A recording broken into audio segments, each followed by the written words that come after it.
Hello everyone and welcome back to the channel. So today we're making a Christmas game in Unity, so you're going to want to wait till the end to see how that turns out. But in the meantime, why don't you go ahead and hit that subscribe button. That'd be great if you think the content's worth it. We're on our sub goal of 100 subscribers. If we can hit that, that would be great. Also remember to hit that like button to get us boosted in the algorithm. And without further ado, let's just get into the video. I'm really excited about this one. Our tale begins on December 17th, which is 7 days before Christmas. Now, usually 7 days before Christmas, I'm usually in the Christmas spirit. But it might have been the quarantine or it might have been something else. But I really wasn't feeling it. Morale wasn't great, to be honest. So that was when I decided to start making my Christmas game. And spoiler alert, I worked really hard on this game. And it's honestly the most professional, polished game I've ever made. So I believe now this is the part of the video where I explain how I made it. Yep, just crossing that 1 minute mark, let's do this. I started out by creating a map, and by creating a map, I actually mean finding a map online. And then what I did was I created places all around the map, and I also created dots. Now dots go from one place to another. You can change their speed and the amount that spawn per second. Now, every time a dot goes to a place, there's an increase in a percentage, and that percentage is the amount of people that believe in Santa Claus. That makes sense. It's supposed to represent planes that kind of like travel and take people, and then it like infects. Can you say that? The Christmas spirit infects people, but like it's transmuted. Yeah. This is a iffy topic, but yes, that's what I made. Shut up, I already finished it. So every time a plane goes from one place to another, the percentage of people that believe increases, and you can see that by the percentage bar at the bottom. There's a cool slider.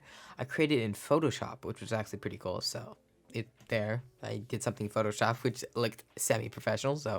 And once I did that, I started to create points. Now the points you get, there's like a percentage that you could get. Like there's a 5% chance every time one of the dots crosses and goes to a different place that you'll spawn a point.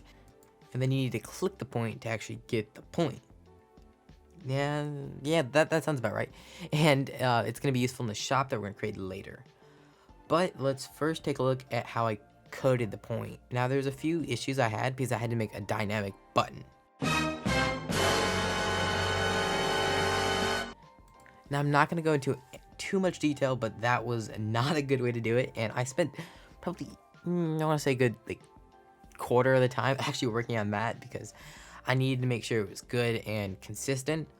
So I actually completely did it a different way by just like setting it active and deactivating it every single time. So that actually worked a lot better. But then it also creates this weird canvas, so you can see it like going to the like 20 canvases. Yep. Next, I need a way to use the points that you've collected. Now, in Plague Inc., there's a lot of different ways you can use it. Now, since my game, I literally am checking, made it in 7 days. 7 days, yep, I remember that from the beginning. I created it in 7 days, so like, now I was planning on adding a lot more emergencies than I actually did, but I needed to get this done by Christmas, and I honestly think it's going to come out at Christmas, because I'm probably going to be editing it Christmas Eve. So I just only created, I think, 3. So they all affected different parts. And I also created the protection. So that's the shop you can buy. Now, this is me in the future. I completely forgot to record this part. But I also created emergencies that happen at a random intervals. So like I think it's 40 to 60 seconds an emergency would happen. And emergencies pretty much do something bad. And there's that exclamation mark that I created a cool animation for. And then there's a random emergency. There are 3, I believe. One of them halves all of your believers, so all the your percentage, and one creates it so there's no points. And then the other one, I believe, slows down plane spawns. Now you need to remember, there's also protection you can buy at the shop. So if you protect it to get protection 2, then if you have like the point one where it takes away all your points, it will only take away like half your points, so you'll still get points. So that's kind of what protection is meant to do. It makes the emergencies less bad. So yeah, so yeah, now let's get back to the video. Pretty much protects you from those emergencies. There's 3 different levels, and for each level you go up, the protection is more and more until the 3rd one, in which there pretty much no emergencies and that's it.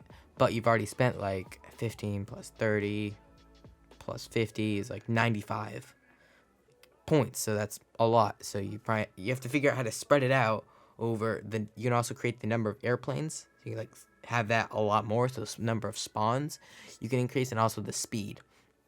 So the speed also increases your points.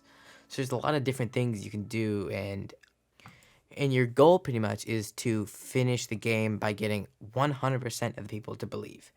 It's a pretty difficult game, and it's kind of tedious. So I mean, you're not gonna sit there and play it for a while, but I did create it in 7 days, and I feel like it's not bad.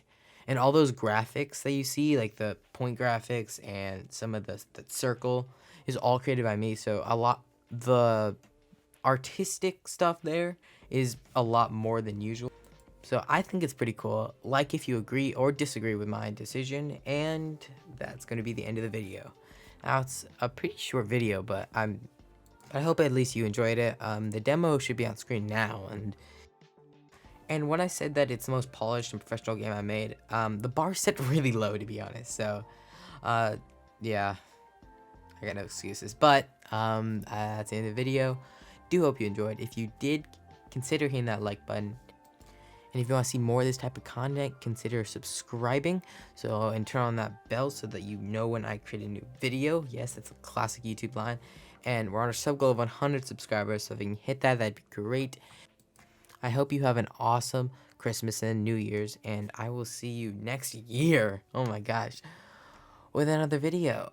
Merry Christmas, everyone. Goodbye.